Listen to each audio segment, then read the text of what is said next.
KaraokeBooks. Cranford. Elizabeth Gaskell. Audiobook. Chapter 4. A Visit to an Old Bachelor. A few days after, a note came from Mr. Holbrook, asking us, impartially asking both of us, in a formal, old-fashioned style, to spend a day at his house, a long June day, for it was June now. He named that he had also invited his cousin, Miss Pole, so that we might join in a fly, which could be put up at his house. I expected Miss Mattie to jump at this invitation, but, no. Miss Pole and I had the greatest difficulty in persuading her to go. She thought it was improper, and was even half annoyed when we utterly ignored the idea of any impropriety in her going with two other ladies to see her old lover. Then came a more serious difficulty. She did not think Deborah would have liked her to go. This took us half a day's good hard talking to get over, but, at the first sentence of relenting, I seized the opportunity, and wrote and dispatched an acceptance in her name, fixing day and hour, that all might be decided and done with. The next morning she asked me if I would go down to the shop with her, and there, after much hesitation, we chose out 3 caps to be sent home and tried on, that the most becoming might be selected to take with us on Thursday. She was in a state of silent agitation all the way to Woodley. She had evidently never been there before, and, although she little dreamt I knew anything of her early story, I could perceive she was in a tremor at the thought of seeing the place which might have been her home, and round which it is probable that many of her innocent girlish imaginations had clustered. It was a long drive there, through paved jolting lanes. Miss Matilda sat bolt upright, and looked wistfully out of the windows as we drew near the end of our journey. The aspect of the country was quiet and pastoral. Woodley stood among fields, and there was an old-fashioned garden where roses and currant bushes touched each other, and where the feathery asparagus formed a pretty background to the pinks and gilly flowers. There was no drive up to the door. We got out at a little gate, and walked up a straight box-edged path. My cousin might make a drive, I think, said Miss Pole, who was afraid of earache, and had only her cap on. I think it is very pretty, said Miss Mattie, with a soft plaintiveness in her voice, and almost in a whisper, for just then Mr. Holbrook appeared at the door, rubbing his hands in very effervescence of hospitality. He looked more like my idea of Don Quixote than ever, and yet the likeness was only external. His respectable housekeeper stood modestly at the door to bid us welcome, and, while she led the elder ladies upstairs to a bedroom, I begged to look about the garden. My request evidently pleased the old gentleman, who took me all round the place and showed me his 26 cows, named after the different letters of the alphabet. As we went along, he surprised me occasionally by repeating apt and beautiful quotations from the poets, ranging easily from Shakespeare and George Herbert to those of our own day. He did this as naturally as if he were thinking aloud, and their true and beautiful words were the best expression he could find for what he was thinking or feeling. To be sure, he called Byron, my Lord Byron, and pronounced the name of Goethe strictly in accordance with the English sound of the letters, as Goethe says, ye ever verdant palaces, and see. Altogether, I never met with a man, before or since, who had spent so long a life in a secluded and not impressive country, with ever-increasing delight in the daily and yearly change of season and beauty. When he and I went in, we found that dinner was nearly ready in the kitchen, for so I suppose the room ought to be called, as there were oak dressers and cupboards all round, all over by the side of the fireplace, and only a small Turkey carpet in the middle of the flag floor. The room might have been easily made into a handsome dark oak dining parlor by removing the oven and a few other appurtenances of a kitchen, which were evidently never used, the real cooking place being at some distance. The room in which we were expected to sit was a stiffly furnished, ugly apartment, but that in which we did sit was what Mr. Holbrook called the counting house, where he paid his laborers their weekly wages at a great desk near the door. The rest of the pretty sitting room, looking into the orchard, and all covered over with dancing tree shadows, was filled with books. They lay on the ground, they covered the walls, they strewed the table. He was evidently half ashamed and half proud of his extravagance in this respect. They were of all kinds, poetry and wild weird tales prevailing. He evidently chose his books in accordance with his own tastes, not because such and such were classical or established favorites. "Ah," he said, "we farmers ought not to have much time for reading, yet somehow one can't help it." "What a pretty room," said Miss Matty, sotto voce. "What a pleasant place," said I, aloud, almost simultaneously. "Nay. If you like it," replied he. "But can you sit on these great, black leather, three-cornered chairs? I like it better than the best parlor, but I thought ladies would take that for the smarter place." It was the smarter place, but, like most smart things, not at all pretty, or pleasant, or homelike. So, while we were at dinner, the servant girl dusted and scrubbed the counting-house chairs, and we sat there all the rest of the day. We had pudding before meat, and I thought Mr. Holbrook was going to make some apology for his old-fashioned ways, for he began. "I don't know whether you like newfangled ways." "Oh, not at all," said Miss Matty. "No more do I," said he. "My housekeeper will have these in her new fashion. Or else I tell her that, when I was a young man, we used to keep strictly to my father's rule, no broth, no ball, no beef, and always began dinner with broth. Then we had suet puddings, boiled in the broth with the beef, and then the meat itself. If we did not sup our broth, we had no ball, which we liked a deal better. And the beef came last of all, and only those had it who had done justice to the broth and the ball. Now folks begin with sweet things, and turn their dinners topsy-turvy. When the ducks and green peas came, we looked at each other in dismay. We had only two-pronged, black-handled forks. It is true the steel was as bright as silver, but what were we to do?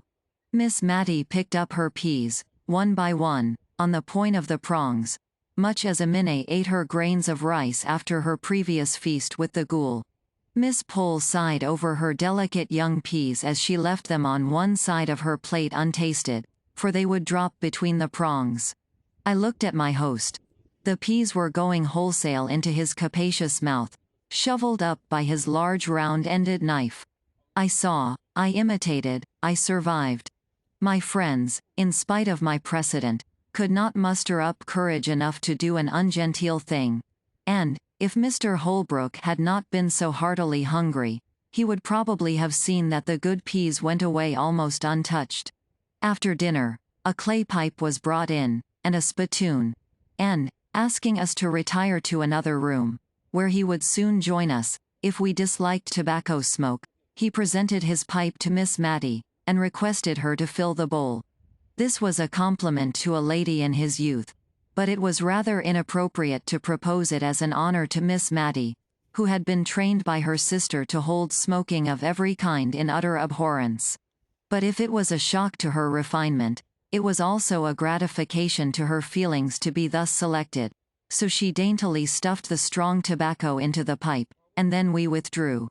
"It is very pleasant dining with a bachelor," said Miss Matty softly, as we settled ourselves in the counting-house. "I only hope it is not improper, so many pleasant things are. What a number of books he has," said Miss Pole, looking round the room. "And how dusty they are. I think it must be like one of the great Dr. Johnson's rooms," said Miss Matty. "What a superior man your cousin must be." "Yes," said Miss Pole, "he's a great reader, but I am afraid he has got into very uncouth habits with living alone." "Oh, uncouth is too hard a word. I should call him eccentric. Very clever people always are," replied Miss Matty. When Mr. Holbrook returned, he proposed a walk in the fields, but the two elder ladies were afraid of damp and dirt, and had only very unbecoming calashes to put on over their caps, so they declined, and I was again his companion in a turn which he said he was obliged to take to see after his men.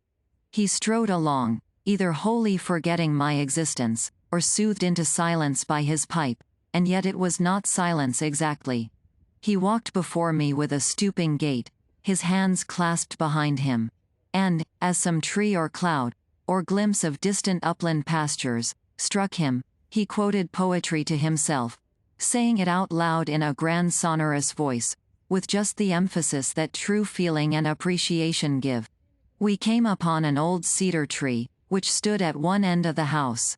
The cedar spreads his dark green layers of shade. Capital term. Layers. Wonderful man. I did not know whether he was speaking to me or not, but I put in an assenting, wonderful, although I knew nothing about it, just because I was tired of being forgotten, and of being consequently silent. He turned sharp round. You may say, wonderful. Why, when I saw the review of his poems in Blackwood, I set off within an hour, and walked 7 miles to Misselton, for the horses were not in the way, and ordered them. Now, what color are ash buds in March? Is the man going mad? Thought I. He is very like Don Quixote. What color are they, I say? Repeated he vehemently. I am sure I don't know, sir, said I, with the meekness of ignorance. I knew you didn't. No more did I, an old fool that I am. Till this young man comes and tells me. Black as ash buds in March. And I've lived all my life in the country. More shame for me not to know. Black. They are jet black, madam. And he went off again, swinging along to the music of some rhyme he had got hold of. When we came back, nothing would serve him but he must read us the poems he had been speaking of. And Miss Pole encouraged him in his proposal, I thought, because she wished me to hear his beautiful reading, of which she had boasted. But she afterwards said it was because she had got to a difficult part of her crochet, and wanted to count her stitches without having to talk. Whatever he had proposed would have been right to Miss Matty, although she did fall sound asleep within 5 minutes after he had begun a long poem, called Locksley Hall, and had a comfortable nap, unobserved, till he ended, when the cessation of his voice wakened her up, and she said, feeling that something was expected, and that Miss Pole was counting. What a pretty book. Pretty, madam. It's beautiful. Pretty, indeed. Oh yes. I meant beautiful, said she, fluttered at his disapproval of her word. It is so like that beautiful poem of Dr. Johnson's my sister used to read. I forget the name of it. What was it, my dear? Turning to me. Which do you mean, ma'am? What was it about? I don't remember what it was about, and I've quite forgotten what the name of it was. But it was written by Dr. Johnson, and was very beautiful, and very like what Mr. Holbrook has just been reading. I don't remember it, said he reflectively. But I don't know Dr. Johnson's poems well. I must read them. As we were getting into the fly to return, I heard Mr. Holbrook say he should call on the ladies soon, and inquire how they got home. And this evidently pleased and fluttered Miss Matty at the time he said it. But after we had lost sight of the old house among the trees, her sentiments towards the master of it were gradually absorbed into a distressing wonder as to whether Martha had broken her word, and seized on the opportunity of her mistress's absence to have a follower. Martha looked good, and steady, and composed enough, as she came to help us out. She was always careful of Miss Matty, and tonight she made use of this unlucky speech. Dear ma'am, to think of your going out in an evening in such a thin shawl. It's no better than muslin. At your age, ma'am, you should be careful. My age, said Miss Matty, almost speaking crossly, for her, for she was usually gentle, my age. Why, how old do you think I am, that you talk about my age? Well, ma'am, I should say you are not far short of 60. But folks looks as often against them, and I'm sure I meant no harm. Martha, I'm not yet 52, said Miss Matty, with grave emphasis, for probably the remembrance of her youth had come very vividly before her this day, and she was annoyed at finding that golden time so far away in the past. But she never spoke of any former and more intimate acquaintance with Mr. Holbrook. She had probably met with so little sympathy in her early love, that she had shut it up close in her heart, and it was only by a sort of watching, which I could hardly avoid since Miss Pole's confidence, that I saw how faithful her poor heart had been in its sorrow and its silence. She gave me some good reason for wearing her best cap every day, and sat near the window, in spite of her rheumatism, in order to see, without being seen, down into the street. He came. He put his open palms upon his knees, which were far apart, as he sat with his head bent down, whistling, after we had replied to his inquiries about our safe return. Suddenly he jumped up. "Well, madam. Have you any commands for Paris? I am going there in a week or two." "To Paris?" we both exclaimed. "Yes, madam. I've never been there, and always had a wish to go, and I think if I don't go soon, I mayn't go at all. So as soon as the hay is got in I shall go, before harvest time." We were so much astonished that we had no commissions. Just as he was going out of the room, he turned back, with his favorite exclamation. "God bless my soul, madam. But I nearly forgot half my errand. Here are the poems for you you admired so much the other evening at my house." He tugged away at a parcel in his coat pocket. "Goodbye, miss," said he. "Goodbye, Mattie. Take care of yourself." And he was gone. But he had given her a book, and he had called her Mattie, just as he used to do 30 years ago. "I wish he would not go to Paris," said Miss Matilda anxiously. "I don't believe frogs will agree with him. He used to have to be very careful what he ate, which was curious in so strong-looking a young man." Soon after this I took my leave, giving many an injunction to Martha to look after her mistress, and to let me know if she thought that Miss Matilda was not so well, in which case I would volunteer a visit to my old friend, without noticing Martha's intelligence to her. Accordingly I received a line or two from Martha every now and then, and, about November I had a note to say her mistress was very low and sadly off her food, and the account made me so uneasy that, although Martha did not decidedly summon me, I packed up my things and went. I received a warm welcome, in spite of the little flurry produced by my impromptu visit, for I had only been able to give a day's notice. Miss Matilda looked miserably ill, and I prepared to comfort and cosset her. I went down to have a private talk with Martha. "How long has your mistress been so poorly?" I asked, as I stood by the kitchen fire. "Well, I think it's better than a fortnight." "It is, I know. It was one Tuesday, after Miss Pole had been, that she went into this moping way.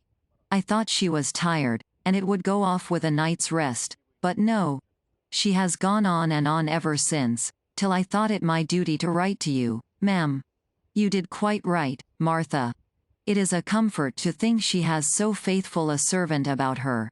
And I hope you find your place comfortable?"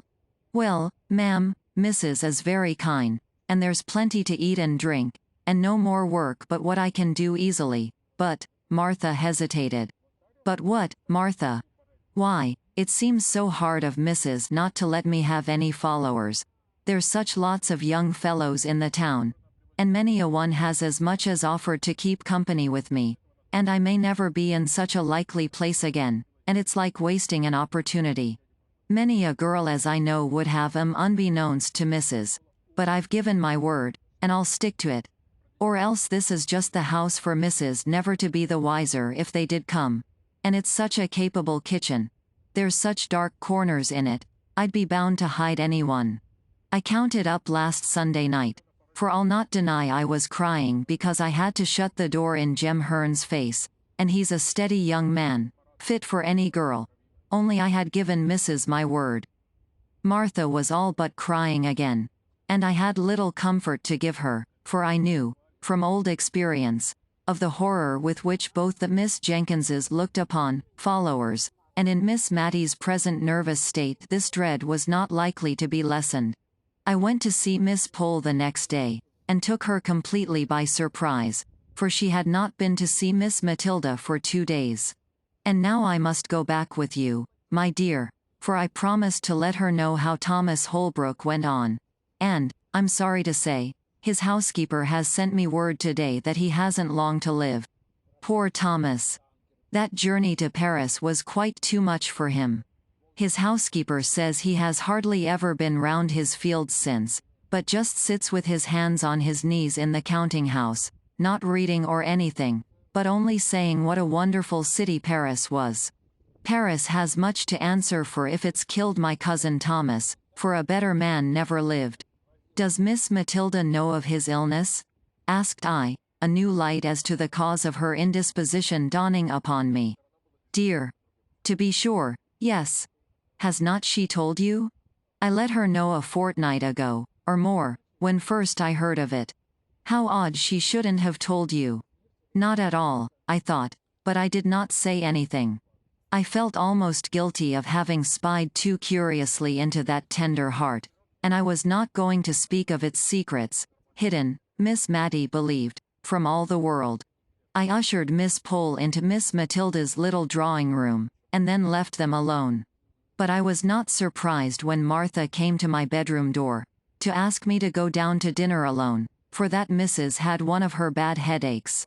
She came into the drawing-room at tea-time, but it was evidently an effort to her, and, as if to make up for some reproachful feeling against her late sister, Miss Jenkins, which had been troubling her all the afternoon, and for which she now felt penitent, she kept telling me how good and how clever Deborah was in her youth, how she used to settle what gowns they were to wear at all the parties, faint, ghostly ideas of grim parties, far away in the distance, when Miss Matty and Miss Pole were young, and how Deborah and her mother had started the Benefit Society for the Poor, and taught girls cooking and plain sewing, and how Deborah had once danced with a lord, and how she used to visit at Sir Peter Arley's, and tried to remodel the quiet rectory establishment on the plans of Arley Hall, where they kept 30 servants, and how she had nursed Miss Matty through a long, long illness, of which I had never heard before, so we talked softly and quietly of old times through the long November evening.